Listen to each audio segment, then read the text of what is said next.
आज मैं नवरात्रि के पावन पर्व पे आई हुई हूँ मंदिर में। मंदिरों में इस समय पे आना, केरल के मंदिरों में आना, मुझे लगता है कि एक देखने लायक चीज़ होती है। नवरात्रि हम लोग नॉर्थ में काफ़ी ज़ोरों शोरों से बनाते हैं और काफ़ी सारी चीज़ें ऐसी हैं जो हम लोग करते हैं, लेकिन मैंने यहाँ पर आज एक ऐसी चीज़ देखी जो बताने लायक है। आज के दिन मंदिर में बुक्स दी जाएंगी और जो बच्चे अपनी शिक्षा को शुरू करने वाले हैं, means the kids who are going to about to go to school, they will get their first book from the temple itself because Saraswati is our देवी। और नवरात्रि के दिनों में, शुभ दिनों में, किताब का पहला मतलब जो बच्चों को पहली किताब मिलेगी वो स्वयं मंदिर से मिलेगी। So this is the thing which I really like the most. Again Kerala has won my heart.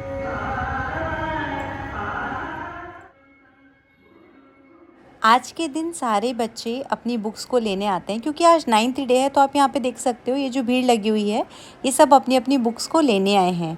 ये लोग क्या करते हैं, जब नवरात्रि की पूजा शुरू होती है, यानी मतलब जो फर्स्ट डे होता है नवरात्रि का, उस दिन सब लोग अपनी बुक्स को आके रख देते हैं। सब लोग से मतलब जो काम करने वाले लोग हैं वो अपने जैसे खाते होते हैं, मतलब उनका जो भी कुछ होता है वो सब रखते हैं, लैपटॉप तक रख देते हैं।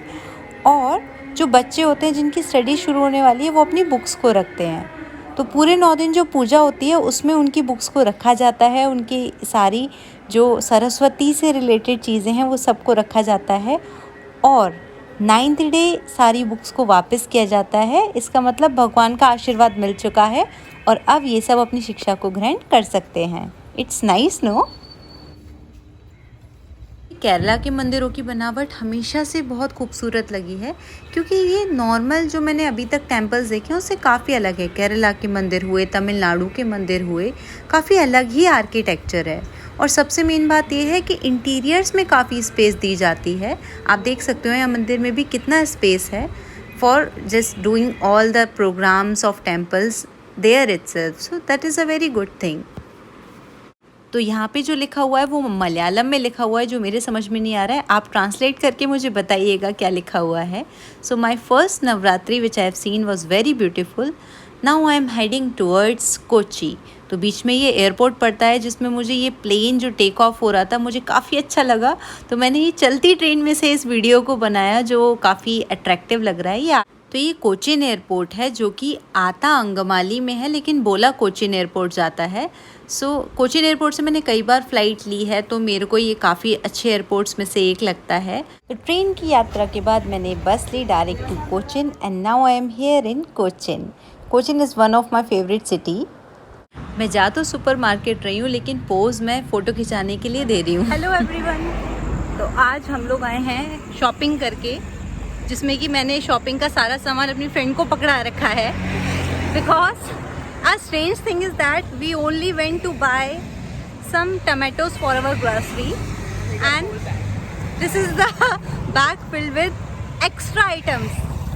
A bachelor, matlab this is the reality thing, no? Yeah. Bachelors always have 2-3 things which are common: tomatoes and onions and chili. Yeah. If onion and tomato is finished, that means that means we are going out of stock. And that is why we planned this trip to tomatoes, which make us buy kurkure, Maggi. These are our bachelor things which I think every bachelor in Kerala, Kochi or anywhere, they can relate to this part. I think I'm right on this, no? And our bag is so heavy, so we are having some turns also, right? Yeah. So this is her turn to carry that bag. You know, in YouTube one thing also happens. Right. People start cursing also. Your friend is carrying everything. Why are you curse us? Your friend is carrying everything. Why are you not carrying the thing? So that is why I'm clearing that part also. She's very Yeah. She's making me do all the work. Yeah. Just because, see, my friend Netina is from Calicut. Many of you have asked me to go to Calicut. So I have asked her to make me visit Calicut so that we can just see all the things. Anyways, I went to Malappuram like I told you, but Malappuram doesn't comes under Calicut. Like it's a part, two different. Yeah. So she's from Calicut, I am from UP, and that's why our medium of talking is English. That's why I'm speaking English a lot today in this vlog. like generally I used to speak in Hindi, मैं Malayalam, like Radhe Radhe everyone, like that. So anyway, she is teaching me Malayalam also. She loves to teach Malayalam, and somehow I have learned it, but I will not try in front of camera because there are many people who are ready to roast me. So it's better not to get roasted. So first of all, let me take my turn back and then I will talk to you later.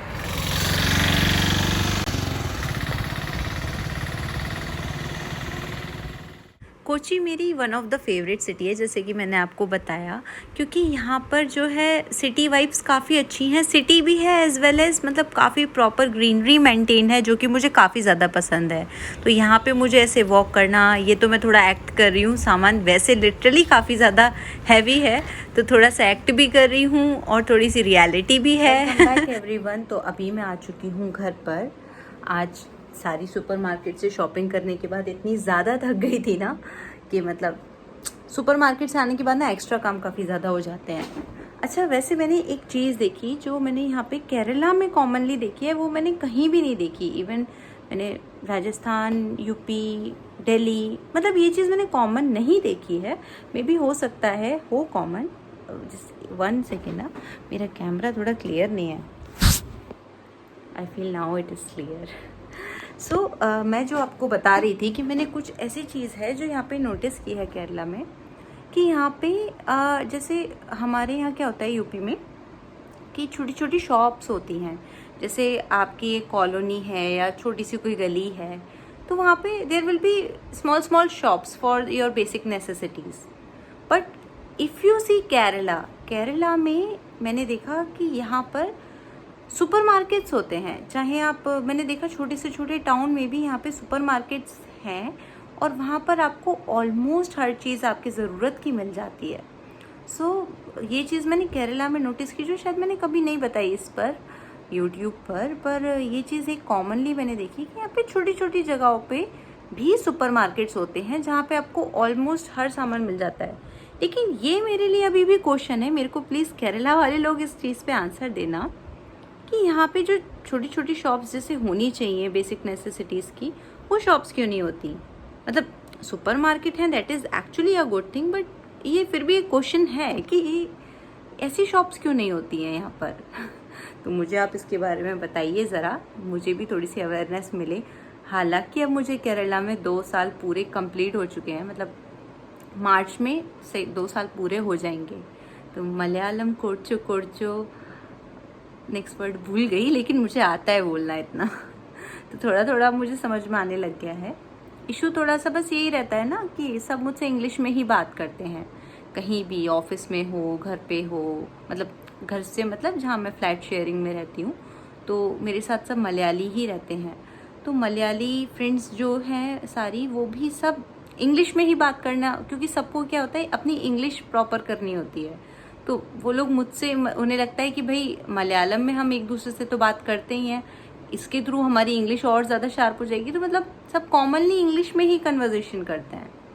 Anyways, कुछ भी हो सबके लिए अच्छा ही है.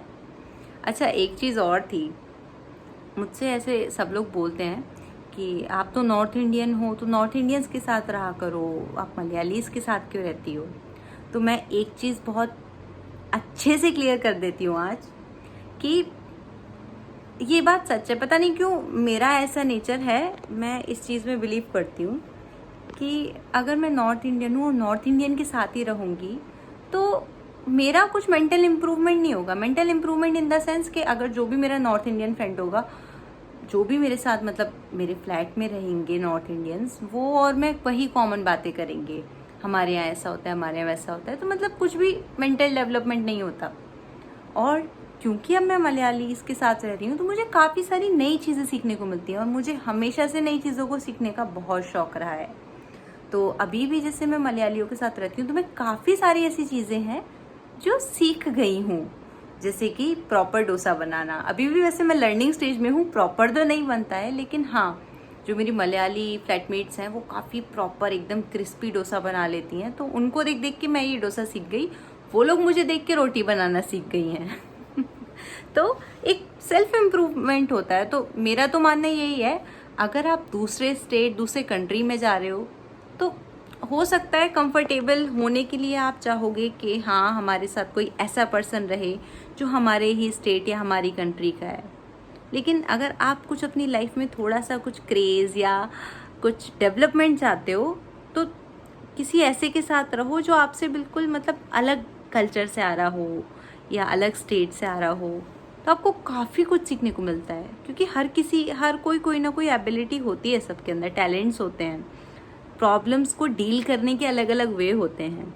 जैसे कि अभी रिसेंटली मेरे साथ एक ऐसा केस हुआ, मेरे पैर में नर्व क्रैम्पिंग हो गई थी। आप लोग जानते होंगे, हिंदी में हम उसको बोलते हैं पैर पे मतलब नस पे नस चढ़ जाना। तो वो जो सिचुएशन होती है ना नर्व क्रैम्पिंग वाली, वो मेरे को मतलब बहुत ही सीवियर वाली हो जाती है। कभी कभी मेरे पैरों को जैसे ठंडक मिलती है तो वो बहुत हाई पेन होता है उससे। तो मेरे साथ क्या हुआ, मैं अपने मलयाली फ्रेंड्स के साथ थी, उसी समय की बात है, मेरे मतलब पैरों में बहुत तेज़ नर्व क्रैम्पिंग हुई। तो उस समय मुझसे क्योंकि पेन बिल्कुल भी बियर नहीं हो रहा था, तो मैंने कहा कि चलो डॉक्टर को बुला दो। मतलब बुला दो से मतलब ये तो मैं बोल रही हूँ, मैंने बोला कि मेरे को डॉक्टर के पास ले चलो because I can not deal with this pain. तभी मेरी एक मलयाली फ्रेंड ने बोला कि आकर्षिता मुझे बस 3 मिनट्स दो, मैं तुम्हारा पेन ठीक कर दूंगी बिल्कुल। और उसने बस कुछ भी नहीं किया, उसने जिस मेरे पैर में नर्व क्रैम्पिंग हो रही थी उस पैर के ऊपर अपना पैर रख दिया और मेरा जो पेन था 1 मिनट के लिए तो और तेज हो गया। मतलब मैं उस पर लिटरली चिल्ला रही थी कि हट जाओ, मेरे को पेन हो रहा है, प्लीज डॉक्टर के पास ले चलो, ये सब मत करो। तो उसने बोला बस मुझे मतलब मिनिमम 2 से 3 मिनट दे दो। पहले मिनट तो मुझे बहुत तेज पेन हुआ जिसकी वजह से मेरे मतलब आंसू आ गए थे, ऐसा पेन हुआ क्योंकि मैं ऑलरेडी पेन में थी और वो बढ़ गया था। लेकिन सेकंड मिनट पे आते आते मेरा पूरी नर्व क्रैम्पिंग ही खत्म हो गई। तो मुझे मतलब इतनी बढ़िया टेक्निक मिली उनसे, मेरी मलयाली फ्रेंड से। उन्होंने मुझे बताया कि जब भी आपको नर्व क्रैम्पिंग होती है तो ज़मीन पे से पैर मत हटाया करो, उठाया ही मत करो, बिल्कुल दबा दिया करो और कुछ प्रेशर लगा दिया करो। तो उसने प्रेशर लगाने के लिए ही मेरे पैर पे पैर रख दिया। है ना कितनी स्ट्रेंज बात, कितना कुछ सीखने को मिलता है। इसलिए मैं बोलती हूँ कभी भी अपने सेम कल्चर वालों के साथ मत, मतलब नॉर्मली तो हम रहते ही है ना। अब अगर मैं यूपी जाऊंगी तो अपने मम्मी पापा के साथ रहूंगी, अपने फ्रेंड्स के सर्कल में रहूंगी, तो वही डेवलपमेंट कुछ खास ऐसा होता नहीं है। अलग कल्चर वालों के साथ रहोगे तो आपको बहुत कुछ सीखने को मिलता है। मैं तो काफ़ी कुछ सीख गई हूँ। मतलब अब तो मुझे इतना टाइम हो गया है तो मैं ऐसे मतलब ऐसे पॉइंटली काउंट करने बैठूँ तो ऐसे नहीं बता सकती, लेकिन हाँ काफ़ी कुछ सीख गई हूँ। So I am very much thankful to all the Malayalis. And one more thing also, जो मलयालीज मेरे यूट्यूब पे है ना, उन्होंने भी मुझे बहुत कुछ सिखाया है। जो भी कमेंट्स आती हैं मैं उनको पढ़ने के बाद कोशिश करती हूँ, क्योंकि इतना तो टाइम शेड्यूल नहीं हो पाता है कि मैं घूम पाऊँ या ज़्यादा व्लॉग्स बना पाऊँ। लेकिन जब मैं पढ़ती हूँ अपने कमेंट्स में कि यहाँ जाना है, यहाँ पर ये जगह है, तो मैं उन कमेंट्स को फॉलो करती हूँ जितना हो सकता है। मैं पहले आपके कमेंट्स पढ़ती हूँ, फिर अपने आसपास वालों से पता करती हूँ कि ये जगह कितनी दूर है, कैसे जाना है, पूरा सब कुछ प्लान करती हूँ तभी जाती हूँ। तो उस सब के लिए मैं आप सबके लिए मतलब बहुत थैंकफुल हूँ। मैंने ऑलमोस्ट केरला के काफ़ी सारे पार्ट्स अभी तक देख लिए हैं और काफ़ी सारे अनएक्सप्लोर्ड पार्ट्स हैं जो हम जल्दी देखने वाले हैं। So please stay tuned for all of that. और मैं कोशिश कर रही हूँ हाँ ब्लॉग बनाने की, अच्छे ब्लॉग्स बनाने की। बाकी देखते हैं कैसे बनते हैं।